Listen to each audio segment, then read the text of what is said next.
All right, Zig coming in on the top. To end the show, we have John San Juan, singer, songwriter, guitar player to many groups, but today we're talking about the Hushdrops, which was kind of a Chicago supergroup featuring drummer Joe Camarillo, who, if you remember from our interview with John Langford, was the drummer for the Waco Brothers and who has recently passed. After my interview with John, I went to the Blue Arrow Records show the Waco Brothers were doing, and I didn't know, but it was a memorial show for Joe. He was working with the Waterloo Alley Cat Project, and they have a cat shelter behind Blue Arrow for stray cats, and they made a memorial garden for Joe. And the show was pretty strange because it started off indoors with the Waco Brothers. John Langford kept breaking strings, and then we went outside and took a minute at this memorial, then came back in and finished up the show. And it was a really moving thing to be part of. And you can tell Joe was a wealthy guy. Here, he's from Chicago, and all the way in Cleveland, he has a memorial for him. And all the people that were genuinely moved to have known him. John Langford's the coolest. Just pulling off strings. It was the most rock and roll thing that ever happened in a record store. The Hushdrops have a new album coming out. The Static is the name of the record. November 12th. So by the time you're hearing this, the album's out. All the streaming platforms. The vinyl will be coming soon. Go to the links below for that. We're going to listen to the song The Sweetest Plum off The Static by the Hushdrops. The Sweetest Plum, the Hushdrops. The album is The Static. It's available now on all streaming platforms. Before we get into it, I also wanted to note that John plays bass with Josh from the Smoking Popes, who was on a couple episodes ago. He's got a record called The Hideout Sessions. It was a live stream thing. It was in the midst of all the COVID, and John was playing bass on it. So it's cool to kind of go full circle. If you guys can rate, review, subscribe to the podcast, and share all the social media stuffs we do, like the YouTube and Instagrams. It really helps me keep talking to cool people and sharing those insights with you. So without further ado, we're going to jump right into it. Here's my conversation with John San Juan. Oh, sure, yeah. I've got a few friends there. Do you know Dave Swanson by any chance? Who's he play with? Well, he was the last thing, I guess I met him when he was playing with a friend of mine named Kevin Jr., who's from Akron. But he's just one of those guys that's sort of been around forever, since like the post-punk era. My friend, I mean, it's like asking about, oh, you're from Manhattan, Joe Right, Joe right. Smith, Oh yeah, but I feel like Dave Swanson sounds really familiar. I can't remember. Does he run a music shop? It seems like he would have to. There's something yeah, I could see it. I know he's got some sort of weekly radio program. I can't remember the name of it, possibly on like a college station or something. But well, yeah, whatever. Yeah, I guess that is sort of again, Cleveland being as enormous as any place. It is, but it isn't compared to Chicago. You know what I mean? It's a lot smaller. Yeah. Um, But yeah, no, I can't off the top of that. Like I know I've crossed his path before because his name's come up. Like, and if he does, I think he does stuff with the Beachland. Like, I feel like yes, that is that's correct. and during the whole initial shutdown, I was working live streams and stuff for the Beachland. So I'm sure at one of those things he was there or something because I remember Cindy talking about him. But I remember, I mean, it's been such a cluster the last couple weeks. But yeah, no, I definitely know I know him, but I not well enough to be like, oh yeah, he's doing good. Oh, sure. Yeah, yeah. uh, Right. And there's a guy, Brandon, who has a band called the Public Squares. I've played with a few times up there as well. when you typically play Cleveland, where do you play? Well, let's see. The last two times I played there, and this is, it's been a couple years now, but I played at, and this is confusing because there's two locations, but I played at Happy Dog last time. Okay, nice. Um, and I think a year or two before that, yeah, I played at the Beachland Tavern. Okay. That did you do the bit at the Happy Dog getting the crazy hot dog with all the stuff on it? I certainly did. Yeah, yeah. But also, I mean, this is really typical. We pulled into town and gone to the wrong Happy Dog, Oh no. not Yeah. where our gig was. And we're thinking, oh, our gig's here, just like, ignorance is bliss. And ended up going to this pretty amazing Indian place next door. Okay, so you went to Um, one on Euclid. All right. and then, yeah, at some point found out, like, no, you got to go back across town and get to your real gig. I mean, the other one, because that one was an old tavern that they like modded to be like a Happy Dog like extension of the company, and like that one had like a lifted stage, and the other Happy Dog doesn't, right? Right. Right. Okay. Yeah. But the other one is, I feel like more people go to that other one, and I don't know why, but that's the original one. So like the other one was like they get that one actually closed a couple years ago. So I think you probably got it at the tail end. Dog Oh, pun yeah, intended. that's too bad because I did. I mean, I thought as far as atmosphere goes, it just, it had everything I needed. Right. No, it was cool, and then they had the underdog thing, but the one you did play is still around. So, um, but yeah, I don't know why. Maybe like I think because now that whole area where the Indian place is, it's kind of like a college town, and Yes, that's correct, and it was right, already kind of going that way. right. So I think it had to Yeah. be something like that. Um, but to kind of jump into it, Yeah. uh, tell me okay, this might be weird. I'm a cat guy. I notice you're a cat guy. Tell me the importance of Yes. cats. Oh, they're cats are life. I don't know how to put it. I've been. We have three, and I've been. This morning, just it's like a family making a fuss of cats, and I've been making a fuss of cats, and just there's a cat in the room with me right now, and I just every little thing that they do, whether it's something neurotic or something really relaxed, it all fascinates me. Even an old cat getting their claws stuck on something, Right. somehow that manages to be, adorable in some way. So, I, so yes, I hear him. I yeah, hear him. I, I'm not fronting. Yeah, yeah, we have an old black cat here right now who is making biscuits on a stuffed animal. Uh, so yeah, Nice. I don't know how I ever lived without him. I know Joe, the drummer of Hushdrops, I knew that he had all of these cat friendships with the cats at Blue Arrow. Right. Well, that's actually why why I wanted to bring it up. That was my lead in with it. um, yeah, because he has a.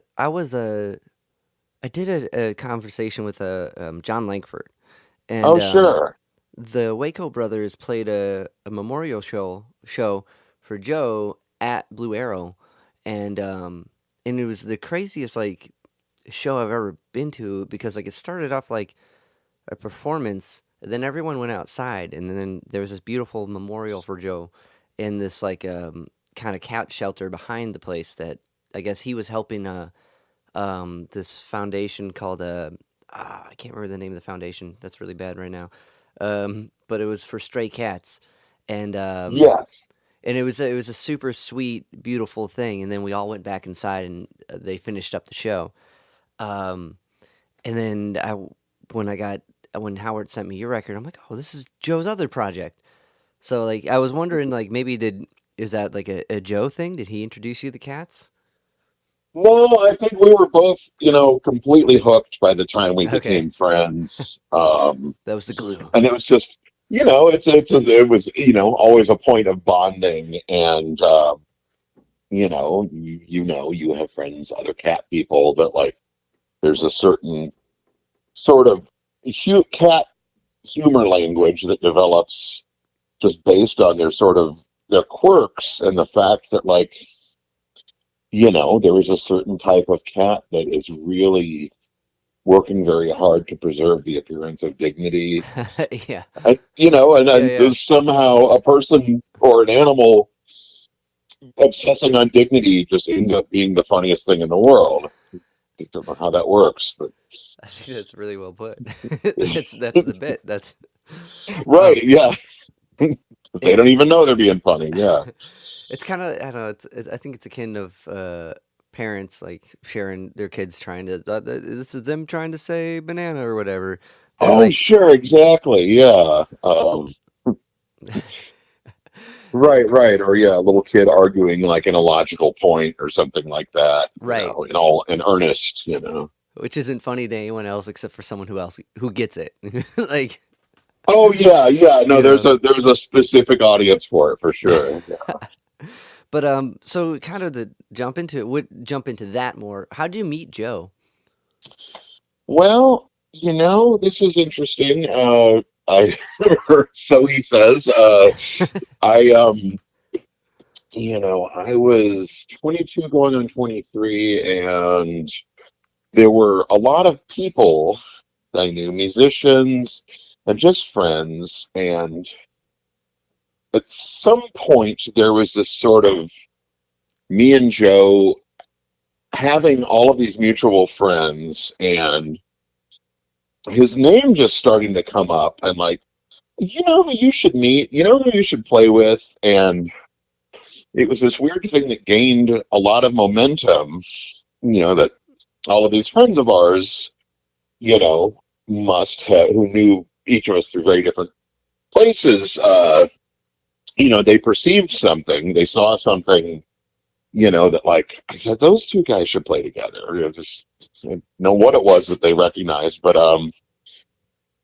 so we're both hearing this in our own little worlds. And, yeah, I certainly, I need a drummer and, guy sounds great. You're all saying it and all these people that sort of high credibility. And around, and so it must have sort of culminated in a phone call. So I was called on the phone and we had this really informal and fun and lighthearted, half hour or hour on the phone, just talking about all these things like Cheech and Chong and the Ruddles and these sort of mutual points of interest that, in the early 90s, I think were pretty marginal. When you met someone else that, was talking about the Beach Boys Smile or about the Ruddles, it was a kind of a big deal, it Right. was a signifier of some sort. And I just feel like the next thing I knew, we were playing together, but it was definitely, I mean, the engine behind all of that was just this growing number of mutual friends, all sort of telling both of us, like, you gotta meet this guy. That's interesting because like it sounds like both you guys like seem to run the circle of playing with a bunch of different groups as well, and like like just even looking at all the groups Joe's been with, and like so it seems like it's interesting that the scene's more supportive and not competitive, and I mean that interesting in a good way. Like that's amazing because like it can easily be like, oh no, he's our drummer. Yeah, good luck. Yeah, yeah. You know what I mean? Like as opposed to you should meet him too. Like not saying that it was those same people, but Right. it Um, no, that's an interesting, no, there's something very selfless about that. That, yeah, I have sort of thought about, like, what a great world that, people are like, you know, here's who you should be hanging out with, just giving that freely, that intel. Right, because like sometimes that gets to be so competitive, and and everyone needs a drummer. Everyone needs a drummer and a bass player. You know what I Boy, mean? Once yeah, you're, always until the end of time. Yeah. Um, um, but okay. So at that time, what guitar was your when were you writing songs and trying to find someone? Because like let's kind of fill in the gap before you met Joe. Like, were you writing your own songs on your own, or were you just filling in with other groups and seeing how it's done? Like, well, I picked up the guitar at like a really typical age. Like I got one for my 11th birthday and went through all of, middle school and junior high and high school, just even, early college years, just kind of feeling like, well, I'm playing the guitar. This is cool. I'm, playing Led Zeppelin or I'm learning, like it was a very satisfying, fulfilling thing. But the idea of actually, songs come from somewhere and they're written by a person and all, like, that didn't even seem to have any relevance that, you know, you could write a song. And um, so probably around, 19 or 20, I, because and even whatever music I'd done to that point, I was a guitar, I would be a guitarist in a band and come up with guitar parts. And, right. um, you know, um, and then, yeah, I heard the Buzzcocks and Mm, specifically Singles Going Steady. And just that first side, like all of those songs, something about the sound of them and the way they were written, and like it was almost like I believed I was able to decode something kind of elemental about them that, like, oh man, okay, not only do I like the way this makes me feel, but could I possibly do this? Is there something about this that's transparent enough that I should at least, you know, take a stab at it? And of course, a 20-year-old isn't, I should at least take a stab at it. There's a certain enthusiasm there that I can't really replicate 30 years later. But so yeah, so I started writing songs, and it was also like because no one else would. Um, I think a lot of jobs are sort of created that way, like in this sort of not it yeah. fashion. Someone's got to write the songs. So I had songs, and there were guys that I played with, and it didn't really, it didn't really ever bloom in any way. Um, but I was hooked. I mean, it doesn't take a lot, I think.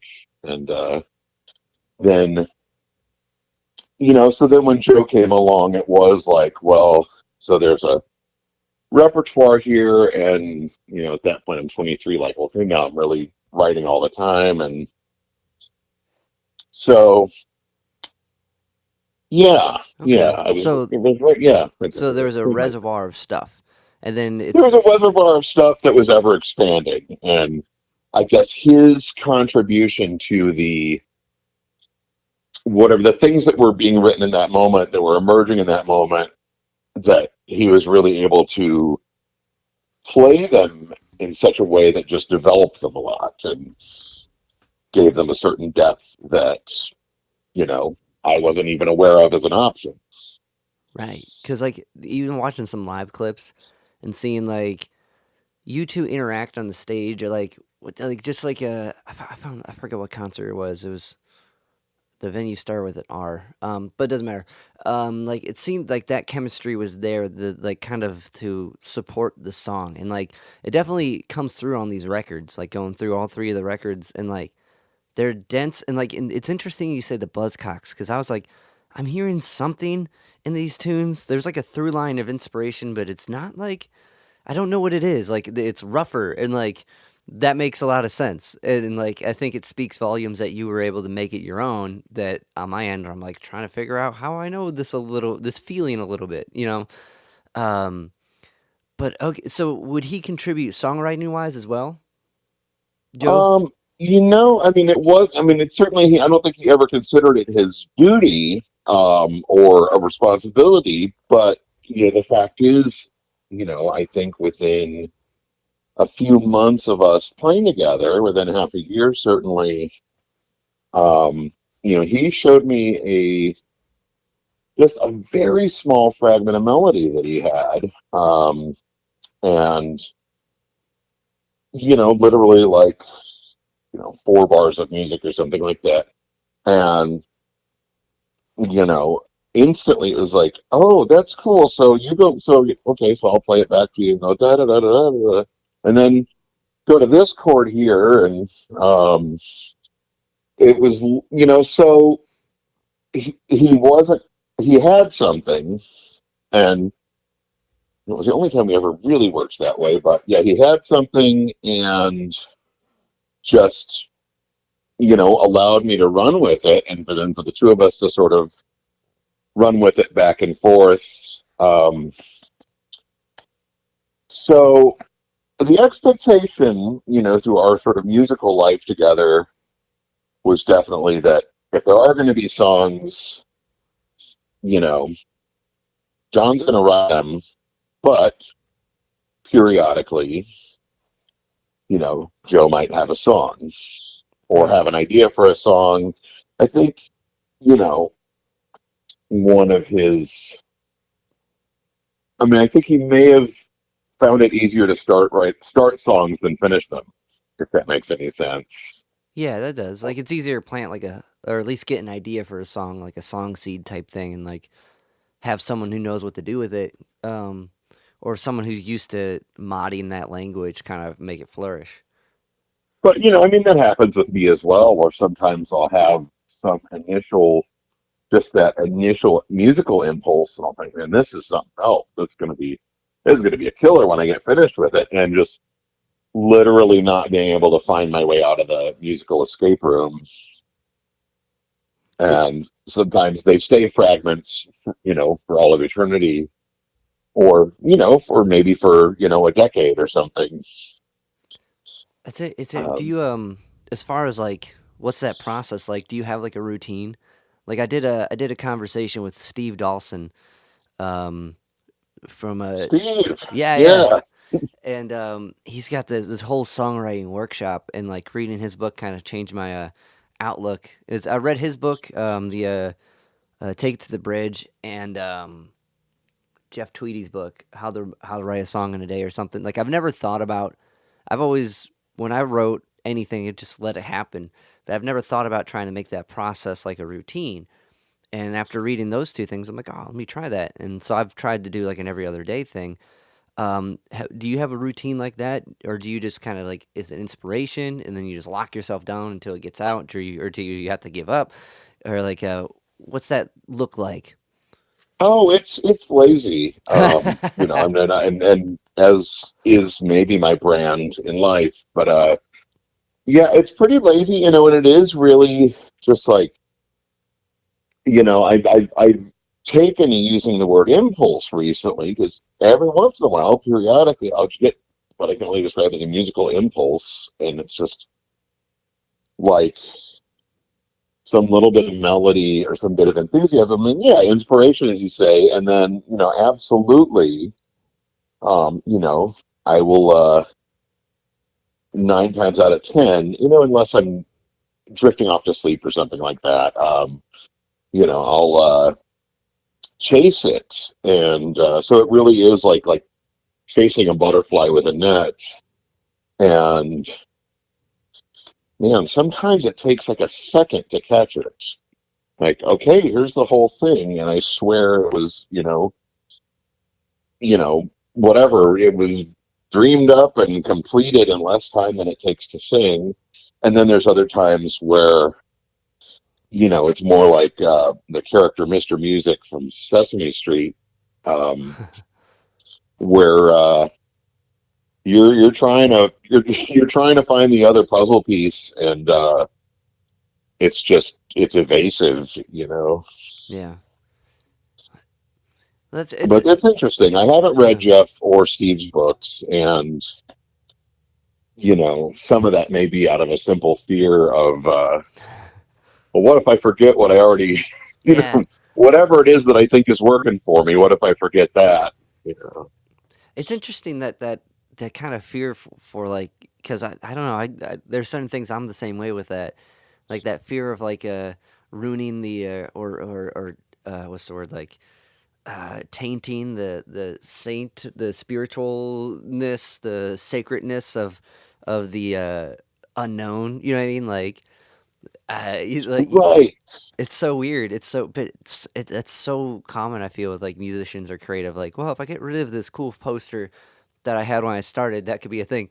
That's maybe me personally. Oh, no, there's an element of, yeah, whatever baseball superstitions, that it's, I feel like it's almost adjacent to that. It's like, okay, you can't actually prove that, like, whatever it is that you're doing, in the middle of a no hitter is actually, causing a certain outcome, but you wouldn't dare stop doing it. Right. Yeah, I wonder what that is. And it seems to be a thing with just with an outlet of a thing. You know what I mean? If it's creative outlet, if it's sport outlet, if it's like, if it's a focused goal, there's like these weird like sacred nooks we kind of find that we don't detamper. Right. Yeah. And I don't, right. I can't say objectively whether or not that's a healthy, you know, whether or not that's a healthy methodology, but here we are. Right. But you know, and I don't think in this type of thing, I don't think it matters. I think it whatever brings you that comfort to do what you need to do is what you need to have. And like if it's if it's diving in stuff or shying away from stuff, I think that's good. You know, it's because you have your thing working for you. And I think in the grand scheme of things, just having the thing, like so many people are spending so much of their life trying to find what the thing is. And like personally, I feel really grateful to find the outlet of making noise and organizing it and saying this is what I do. Oh And yeah, like I can make some version of this noise again for you if right. if you want me to. Yeah. And eventually people are like, that noise is pretty good. Here's $5. I'm like, yeah. I like this noise better than the other noise that you made. Do Do that noise again. Yeah. yeah, do more of that. But you know what I mean? But having that thing and having that goal and thing to go down lead to having like a group of friends like you did that led you to Joe. You know, it's like a lot of these things like when you kind of look back from just doing them, you're like, wow, this is really kind of special. And maybe that goes back to the thing. Maybe it shouldn't be tampered with. Just roll with it. I think we answered Right, our own but the question. element of fumbling in the dark that's there, like, if it has shown itself to have some apparent value, like, yeah, go with it. Did you on a side on a twist? Have you done stuff with Steve? And We've never, well, what have we done? I think it's typically been where a mutual friend would have a gig or some sort of obligation, and Steve and I would be two of the people who who were asked to participate. So that is the basis of our. okay, I mean, Steve's a extremely pleasant person, and so he's easy to be around, and um, yeah, in every thing like that. So for example, there was some scenario where I don't know how this ended up happening, but it was like a one-off gig where my wife is in a Kiss tribute band. She plays. wait, what? Yeah, my That's wife is. awesome. Yeah, she is. She is in dressed in Peter Chris's makeup and plays the drums, Sick. um, and sings Beth and Black Diamond and all of that. Um, and That's but amazing. so there was some gig where it was like there were a series of female-led sort of 70s um, tribute bands that were playing, and for some reason, my wife's band, there was some sort of scheduling conflict, and well, for the kind of show it is, we need a third, and somehow I had brainstormed with some other friends of mine and come up with the idea of doing a one-off.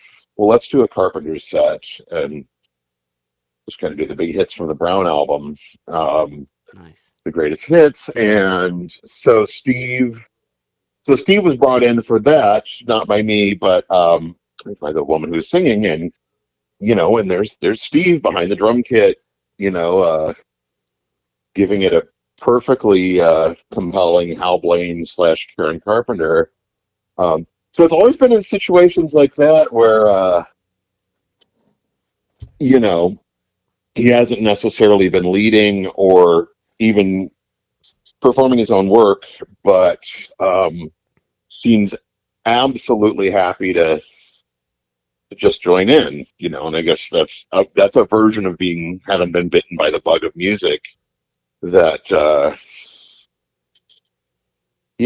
whatever your life's work is, there's this other component which is like, well, yeah, I also like to play, so Right. you know, call me, um, Yeah, that's the beautiful thing about like uh I guess a drive for something like music.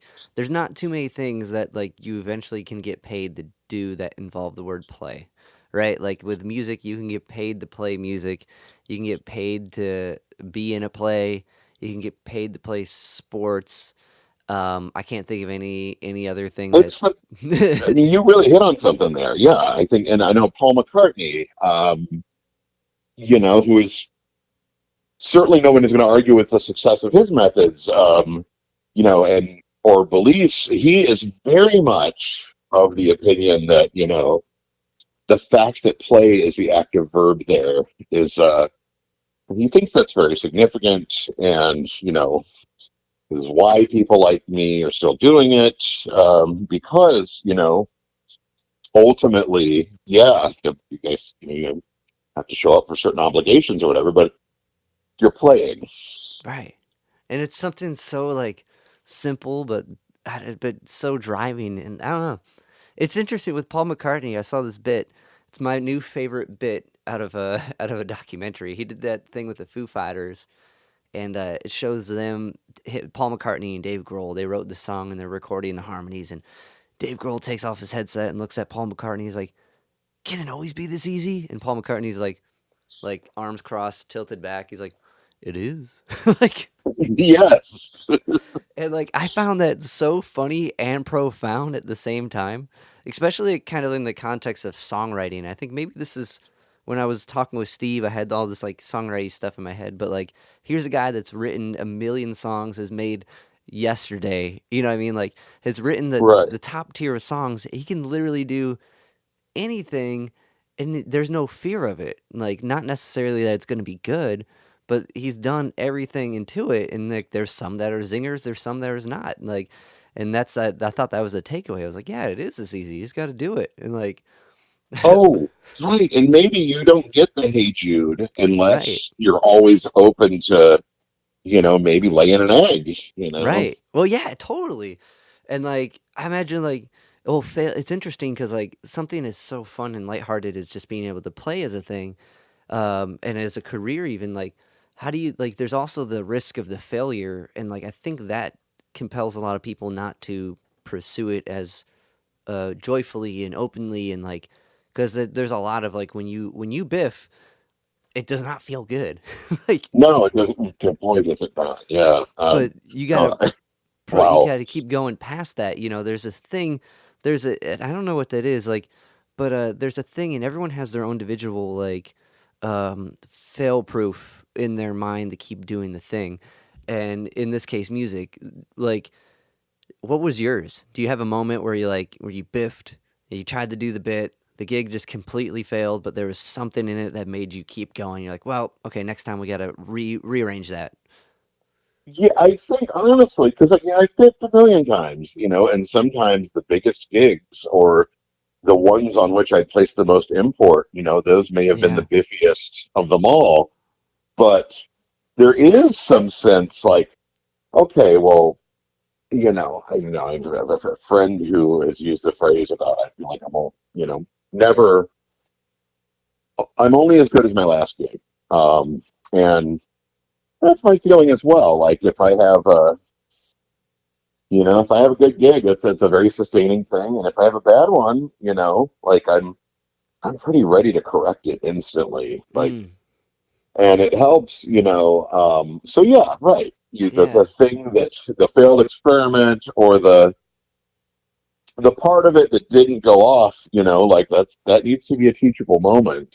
Um, and it's like, okay, well, you know, next time I'm not doing that and I'm doing this, or, there's some adjustment, there's some lesson in there that you're applying going forward. Um, and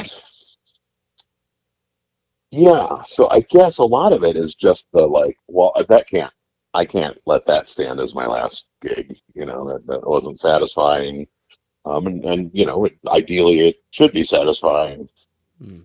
That makes sense because like that lingering thing's like all I did was I forgot to bring the chord, or you know what I mean, or I just Oh, right. missed that No, one and you, harmony it's, note. Like you know, people joke about like, whatever. I mean, I'm not super young, but about, well, like people my dad's age, and we joke about it. I love my dad. He's going to be 80 on Monday.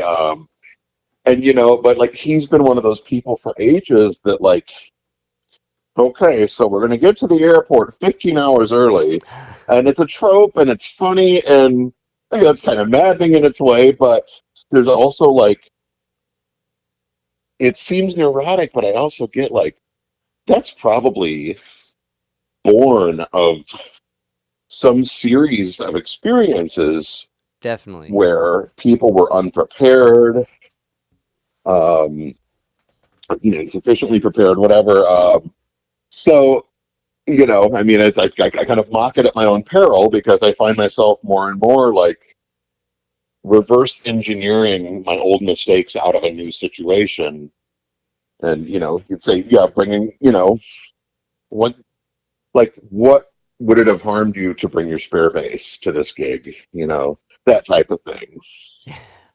You bring your spare bass, you probably won't break a string. Right, right. Uh, Leave it at home, you almost certainly will. That's awesome. But those are the things, and like that. There's a reason you get there that early. That those are the experiences that you've been through, that you got to change. Because if not, you're waiting forever for the next flight. Like, Yeah, and it might bore you to, have to, well, I'm just sitting here in Nashville Airport masked for 3 hours. It's not going to be the greatest experience of your life, but it is absolutely preferable to missing a flight. did your dad? Was there music in the family? None. This is the None. weirdest thing. Okay. None. I mean, my mom, my dad, my stepdad, like all of these kind of 1970s people who had records around when I was a little boy. And so that I think that if a seed was planted, it was probably just the ubiquity of music at that time. That if you were in the car, the radio was on, and um, but nobody sang, nobody played an instrument. Um, long there was just no hereditary precedent that would have led to me having any sort of real inclination or ability. Um, so I suppose it's this is also a thing you know, it, whatever that it does exist independent of, well, his mother had a listen to his mother got that voice from his mother, or Yeah. whatever. Yeah. I definitely think it's Sorry. I definitely think it's like, at least with me, at least I like to believe it's a there is the genetic factor of like an advancement towards like understanding how to do a thing, in this case music, but also I feel like there's that work effort angle of it which I think goes underlooked, because a lot of it I feel is that, and I feel like even if someone's really good and like has a skill set they're born with that maybe is from their family, maybe they got Paul McCartney's voice because they're Paul McCartney's kid, doesn't Oh, mean they're sure. doesn't mean like they're gonna have that same drive that Paul McCartney had to do what he did, or like so I definitely think like that's interesting because my family's the same way. Like my grandpa plays a little bit of accordion, but not really. And I got some cousins that played guitar, but we all started at the same time. It really wasn't like, or maybe my older cousins started before me, but they live in a different state, and like, so family reunions would be fun, but like, there was no like nuclear family, like, uh, dad plays guitar, mom sings. So that's interesting. And then like now it's the thing. Um, yeah, but I mean, there is the thing too. I mean, there's the encouragement, Right, right, the right, parent who sees like, okay, he's 10, he doesn't know nothing, but we know that he needs a guitar. Like, he's obviously headed that way. So there's whatever the sort of enabling and encouragement, and then, a kid gets their instrument, and let's say it's drums, actually. I think this fits the narrative even better because, right.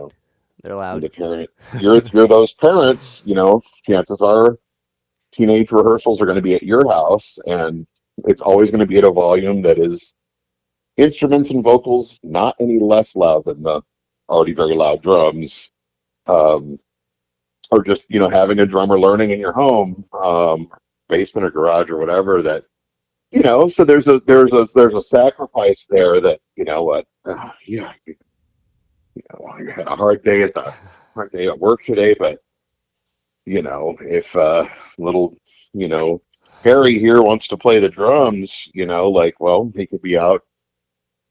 I don't know. He could be out getting into trouble, and better. You always want your children to be nurturing some interest or ability or whatever. Definitely. And I think, then there's that I know where they are. They're cool. Like, but that takes a certain kind of, I mean, I feel like no matter when you become a parent, there's a selflessness gene that takes over. You know what I mean? And but like it Yeah. takes another level of that gene, like it, to be like, we'll buy the drum kit, bring your friends here, like, Oh, that's a big one. Yeah, you know what I me mean? in my There's room with me in my room with an unplugged electric guitar is pretty benign, comparatively speaking.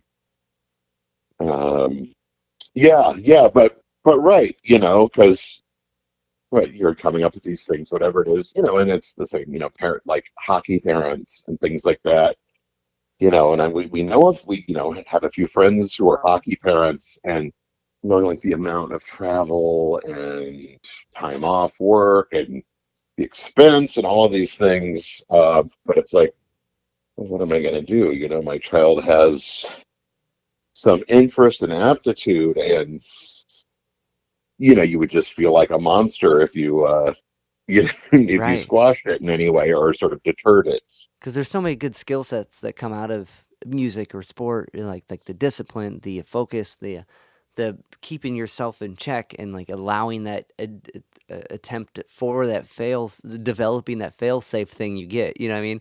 If you don't put yourself in a thing that kind of nurtures that, like music or sports, you don't get that, and that's a huge payoff. Like I'm so used to hearing no, like doing Oh yeah. music, like that's 90% of all we hear is nah, not interested. You know what I mean? Oh sure, yeah. Right. Trying to, like getting gigs or, Right, that's the word. creating various sorts of opportunities or, someone to put your record out.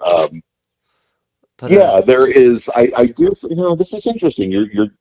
I never considered this, but you're right. Yeah, right. I think that dogged determination and seeing a result from it too. yeah, yeah, Like, yeah. I'm not even thinking about this on a conscious level, but yeah, I played every day for however many years when I really had the luxury of doing it, and look at me now. So you have it in your mind that you know, but if you have a goal that's strong enough, there is some precedent for persistence paying off. Definitely, perseverance is gonna lead to success to some degree, and where you put that market, where that mark is on you. I think. Um, but like because I don't know, when I look at someone like Joe, who I don't know, but I've seen, because when I was prepping to talk with John Langford and you, and just like came up both times, and I'm looking at all these articles that are written after his passing, and I'm like seeing that this guy was a very wealthy man, and maybe not financially, but for the amount of support and love he had doing what he did, and like seeing all these there was honor, like shows to honor him, and being a part of one, which I didn't quite know was one until I was there. I was like, in another state, you know what I mean? Like, so Oh, right. that's Yeah. like the pinnacle of like success, and like, but also if we're measuring it financially, maybe not. I don't know, but I think that is way more impactful, and that comes from like how you're saying, years of working on the getting this chord progression down and just playing, but not thinking about it in that sense, just doing it because there's that drive to do it. Oh, yeah, yeah, absolutely. And, in his case, the obviously, like, you could look at his playing and, his singing and all of these aspects of him and say, like, oh, God, what, an abundantly naturally gifted person. Um, but similarly, you don't, I don't think you sit down at, it's that also comes from a life in music and from being that engaged in it for that long, whatever your sort of, yes, absolutely very unique gifts are, you know, whether you know it or not, you're also getting them to a point where they really shine and where they're really powerful and where you know Right. where to apply them and all of those things. Right. And that comes from believing in yourself to some degree, and being people that want to support and say, "Hey, meet my friend John." You know what I mean? Like, that's that's cool. Got one thing that kind of like I read in an interview that with this new record, to kind of bring it while we're here talking. um, you said Joe's playing was more free than before. Can you elaborate on that a little bit? Well, it was never not free, but man, there was a progression in our work, and I think it came out of playing gigs and just, either together or apart, but certainly, this particular band, a trio, the more like ridiculous or humor or hubris or risky a thing a person played, the more almost like I'm going to fit in this wildly inappropriate drum fill, and it's not going to, the song's not going to collapse, but I'm going to get it in there, and the drummer and the bassist are going to turn around and smile like this is like the best gift you've ever given them. So I think over a lifetime of having that dynamic reinforced and developing, and also the fact that we had split up for a little bit and sort of come back together with a renewed appreciation for what we all loved about each other, um, going into this final, what ended up being this final round of sessions and gigs, like we were all playing at our most just, we're not trying to nail a series of parts and, achieve this sort of grid-like competence, like all of us, but of course, Joe more so than anyone. Um, it was like an experiment, and it could be some hokey little 3-minute song that I'd written, but his approach to it was so um, exploratory. Even if well, we've played it at a series of gigs and we've rehearsed it, and this is maybe not the first take, um, but it wasn't like whatever. Yeah, I guess it wasn't building a ship in a bottle so much as really creating. It was like having a kid or planting a tree or something where you know the outcome was going to be unique. Um, just whatever the form was, you'd find your little freedoms within it. And I thought that Joe had really reached a peak of playing that way. That's beautiful. That takes a long time to do, and it's interesting. Like Victor Wooten has this whole kind of a concept. I don't know if you ever dove into his books, but he's got this concept about playing air guitar in a way, and like within the book, there's this narrative where it's like, all right, play it like you're thinking about it. Now play it like you're playing air guitar, and like right, That warms my heart. Yeah, that right. speaks to me.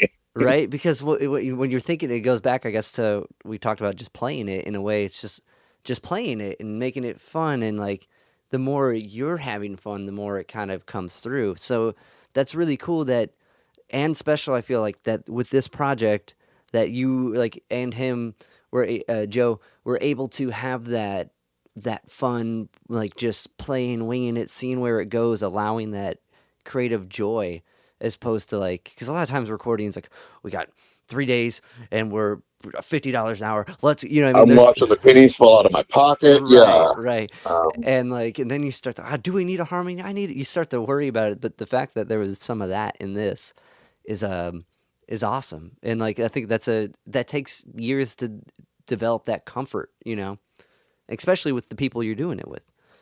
yeah, I think we fumbled towards it, and it was an idea that had its genesis with him way back when, because our first record is, it's fairly baroque and sort of produced and elaborate, and it looks like our version of a Steely Dan record or something. It's pretty hi-fi, and we did that, and everyone was happy. But a few years later, Joe's like, "No, I think what we really need to do, like the thing that would make me interested in recording, is like we need to capture a live sound." Mm.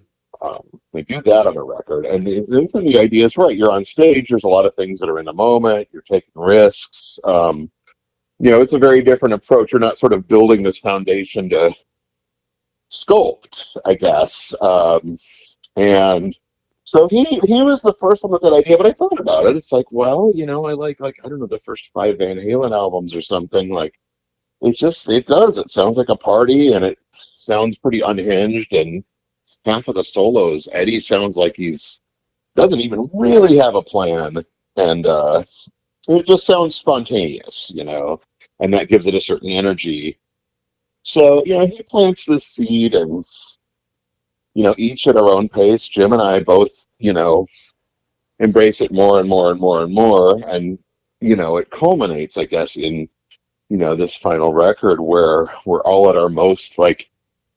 If somebody makes a mistake, almost like that's a take, and Yeah, not yeah, yeah. everybody, it's not for everyone, but the idea is that also like, well, if you're operating at a certain level of, I don't know,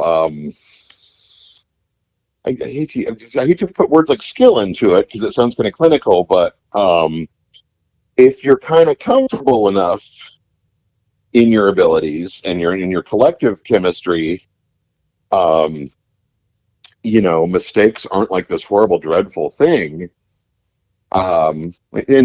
In except for when they are, of course. But they're generally just like this fun kind of, oh, that's funny. Your headphones fell off, and we had 5 minutes to go on the take. Um, and those things. And I think there's a historical precedent for that, where there's a lot of artists that are like, yes, suddenly, if somebody introduces that element of risk, then suddenly like, okay, well now this has to be the take, and we have to work towards making it the take, um, just so we can have a bit of that energy in it. Right. It's interesting because the word mistake has the take in it. You know what I mean? Like Oh yeah, that's I right. never thought about that until you just said that. I'm like, that's interesting because sometimes that is like everything else really hits in that flub, but how you fix that flub really it's cool. I don't know, like everyone else in the world won't care about it or won't even hear it as a mistake. Only Oh us. yeah, I don't think it even. Well, God, I just read. This is interesting. What is it? Robbie Krieger from The Doors Oh yeah, he just put out a um, book. just put out a book, which I just read, and just does this little aside about halfway through the book where he goes through the first Doors album, certainly my favorite, and is just listing all of these clams that people are making. He's like, yeah, me and Ray play I play a minor and he plays a major at the end of Crystal Ship. And clearly, that's not supposed to be, and that's an error. And something about like this person coming in early with something and someone forgetting a line. And it's like, yeah, and that would all, we have the technology now to so easily correct those things. And I'm kind of glad that we existed when we did, because now those errors, you know, Right. give it charm, they give it life. Yeah, definitely. That's it. Oh man, I've been thinking about getting that book, so I think I'll have to get it with what you're describing. That sounds really cool. I've been going back and forth. I'm like, I don't got time, but I want to read that. Like, He's pretty funny. Yeah. did you? Yeah, I saw on Instagram he's posting this thing about trying to find his guitar, the original. Yes. Did you see? Okay, yeah. I think I really want to see the update where they find it. That would be so cool. That's right. It's funny because he mentioned, I don't think he's quite gotten dedicated to this yet at the time of writing the book. So it's just kind of, it appears in the book as just this thing like, yeah, I'd love to know where that is now. And I just hope it's getting played. And, if that person, the present owner, has any idea, that it was used to write this or that. But, it's just an object. It just got me, it got me where it needed to get me. But obviously, I think that nostalgia unlocked something in him. We're like, no, people find guitars these days. And you do hear these things about Peter Frampton and Randy Right. Bachman and all of these people being reunited with their treasured instruments after half a century. Right, right. No, and like that's what's cool about this whole social media. Like, there's a way to spread a thing, being like, "Oh, Grandpa's old guitar that I never looked at actually was Robbie Krieger." You know what I mean? Like, Oh, right, yeah. like that's beautiful. And like, you kind of even just touch upon the initial enthusiasm that got you excited. Like, I find like showing people some records I grew up with that really inspired me to like want to write or play. Like, there, that spike comes back and I'm like, oh, I'm all into like what I'm listening to, and like that's so refreshing to find that enthusiasm and like kind of dive into that nostalgia. I don't know what it is, but it sounds like that's what happened with you diving into this Doors book. But it's so Oh, refreshing. yeah. Because, of course, that was then, and it's just natural. When I was 11, they were a band that I would have been curious about.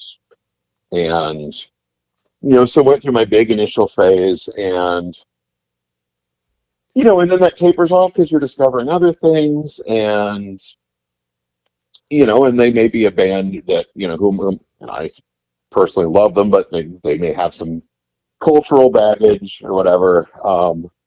But then at some point, yeah, whatever it is, reading Robbie's book or thinking about a certain thing, um, Josh Caterer mentioned somehow we had gotten into a Doors talk recently, and he was talking about a lyric, and and I was like, oh, I've never really taken that in before, but that's quite beautiful and profound in its way. Like, what a thing to have expressed. Um, so yeah, right. The things that draw you back, you go and you forget about, some things, some formative element, some building block, and then, you know, Right. hey, I got tickets to go see, Ray Davies or whatever, and Yeah. you come out of it and you're like, it's like the way that Homer goes all in on a thing, like Ray Davies is the best, Yeah. guy that ever lived or whatever. Well, it's those things that draw you back, push you forward in a way, or that pushed you forward. Like, Josh is a real cool guy too. I did an interview with him. When did you start playing with him? A year ago, a year and 2 days ago, Oh, we so you were probably on the hideout session thing. that was the catalyst, and Oh, it okay. was, it was at the end of summer 2020, and the vaccines weren't even in sight at that point. And he's like, yeah, I mean, obviously, like, hopes are, we're on break. Like, there's no festivals and the types of things that we do, it's not safe to congregate that way. Um, but would you and John Perrin want to play these songs with me in an empty venue and live stream it and record it and make an album of it? Okay, everything about this sounds great. And whatever, I think Josh knows this. I'm a huge admirer of his work. Um, met my wife at a Pope's show, and so it was you know basically anything that Josh had asked me to do, like, do you want to go hijack trucks or something? I would have probably been like, with you, yeah, man. That's awesome. So So we've had all of these anniversaries, recently of, like, you know, our first rehearsal and then the hideout gig and things like that. So it's a nice little band family that me and him and John Perrin have developed. nice. Did you know him before the Popes, or did you meet him like while that like did that bring like being aware of his music? Is that kind of where that relationship kindled?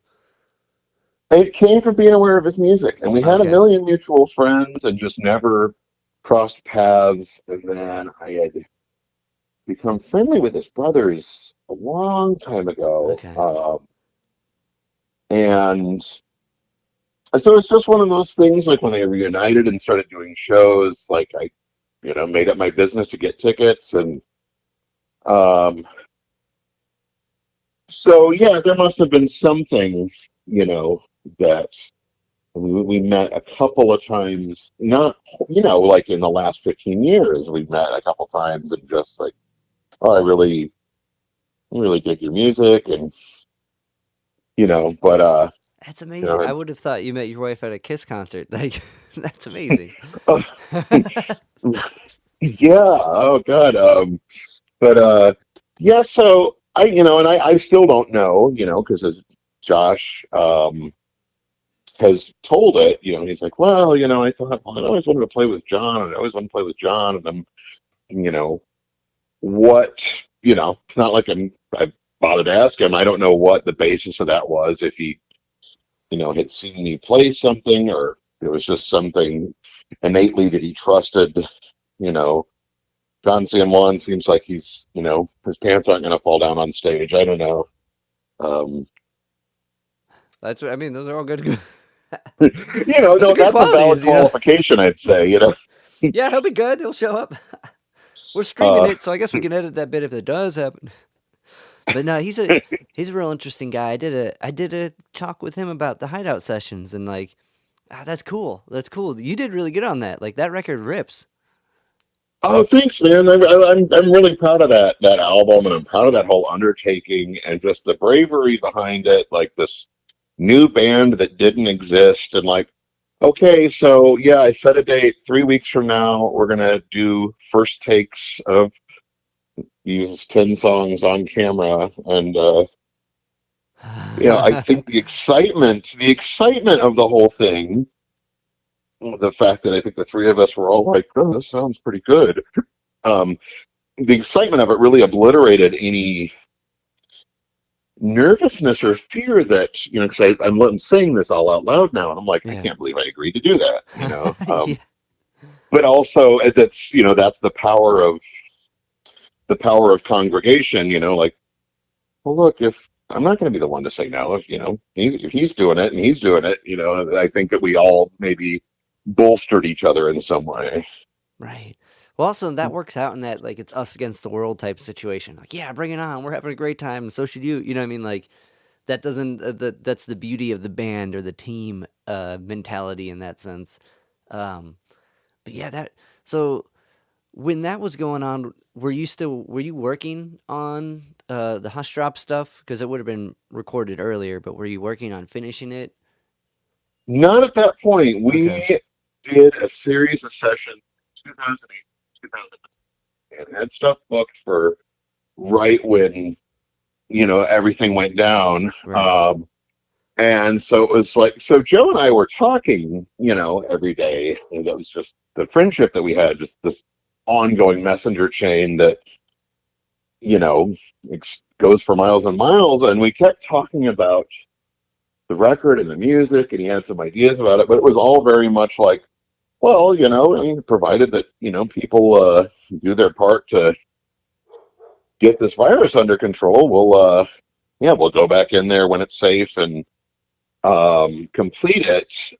So yeah, there were, a lot of music that was, a lot of the music had been completed, and things have been mixed, before it all went down. And, and then like, the studio obviously initially like, okay, we're closing until, it's safe Right. to, Yeah. until we find some way that it's safe to work again. And then they eventually came back with sort of like, you know, every other day as a disinfecting day, and, masks and social distancing, and, little things about, here's where you don't want to touch the doorknob because they'll, I think back when surfaces were more of a sort of unknown quantity. Right. Um, so yeah, in Joe's lifetime, we had plans like, well, there's some really great songs that we need to record to, if we're going to put out an album, you don't like, oh, we didn't get around to recording our best songs, oh, well, you're gonna, or at least we were, that seemed like a thing worth waiting for. I thought there were a few load bearing songs. And then, I mean, just before the sun came out again, unfortunately, Joe, had a heart Yeah. attack and a stroke and just didn't make it. Um, so, it's not like you're in that moment even thinking about your work or your music or anything like that. But eventually, when you're kind of looking for a way out of that misery, it's like, well, hang on, he played some really cool stuff, and we played some really cool stuff, and I think people need to hear it. And it also forced us to be a little creative because there were some songs that we hadn't recorded, and one of the things I remembered is like, wait a minute, we did a gig not long after we had reunited where and you cannot make this up, but we played in a brewery, and so it's, show up and, all right, well, yeah, man, beers on us all night. Just Nice. go up to the bar, and Yeah. so we got pretty liquored, and and it's not like we were, Motorhead or something, but that was just, it was just like we're having a great time hanging out, and we're in this fun place, and there's free beer. So that by the time we go on stage, it's very loose and playful and all of those things. And we found out much later after the fact that, unbeknownst to us, someone had done a multi-track recording of the show. Oh, nice. And, initially it was like, well, with the hassle of buying masters from someone, and we're going to record anyways. And, we Yeah. were pretty drunk. And then suddenly, when your opportunity to record together, to play together again, it has ended, it's like, I should probably look about trying to find those recordings. And I got in touch with the guy who recorded it. He's like, yeah, man, you know what? I still have it. I'm going to send it over to you now. I don't need a penny for it. And I think a lot Yeah. of that was just the Like, yeah. understanding the circumstances we were in with our bereavement. But so I listened to it and I put it on, and there's a couple songs that made it on the album, in Yeah. fact, that were from that gig, and Joe is just playing the most utterly ridiculous stuff throughout. And so it was like this great gift that he'd given us from the beyond, um, of, yeah, I don't know we're being recorded, and none of us knows that, someday we won't all be here together at the same time, but here's me on the drums playing these songs. Um, perhaps at my most explosive and expressive. That's beautiful. And What? not, and you play it's like literally dance like nobody's watching, drum like you don't know you're being recorded, I guess. That's beautiful. So I'm proud that we got some of that on the album. Yeah. What tracks? What tracks ended up being those? Psychic Space is the main one. Oh, okay. Um, That so rips, that's man. it. That's from the brewery, Okay. and there's one called Secrets that's also from the brewery. No way. All right. Wow. That's I listening through the whole record. I could not tell that they all sound congruent. You know what I mean? Like, it sounded like whatever studio you're in. They like I didn't pick those two apart from being a live cut. Like, so Right, and I yeah, guess yeah. And at that point, it's like, well, you know, obviously, normally you'd get us all playing together and everybody getting a great take, but it's like, you know what, me and Jim were, you know, I don't want our drunken harmonies on there. I think we can do right, studio quality vocals, and put a little TLC into them. And, similarly, there's a guitar arrangement for it, so there were some things that kind of glued it to the rest of the tracks. okay. Well, it's like listening to the whole all three records and like getting ready for this conversation for the last month. Like blends really well, and there's this beauty within the songwriting and the tonality, and like kind of talking with you, like getting this the understanding that's kind of buzz cocked Beatles influence. Like it's a banger of a record, and Oh, thank you so much. um, and like the kind of like I heard this the other day, and like I think it makes a lot of sense for this conversation. Like, um, I was listening to this other conversation, and this guy compares art to honey in the sense that like bees are compelled to make honey, and there's like honey, if done right, will last way beyond the bee's life. And the guy Right. compared art to honey, and I think to kind of cap things up here, like I think Joe left a lot of honey. He did. He really left us a ton. Um, and my feeling, you know, in part was definitely like, this is a weird time to, think about, finishing a Hushdrops record and all this stuff. But part of it is like, when certain people die, like when Charlie Watts dies, generally there's an understanding among millions of people, like, oh, Charlie, yeah, God, and that Charlie feel, and and we all know what Charlie does and what he played on and all that.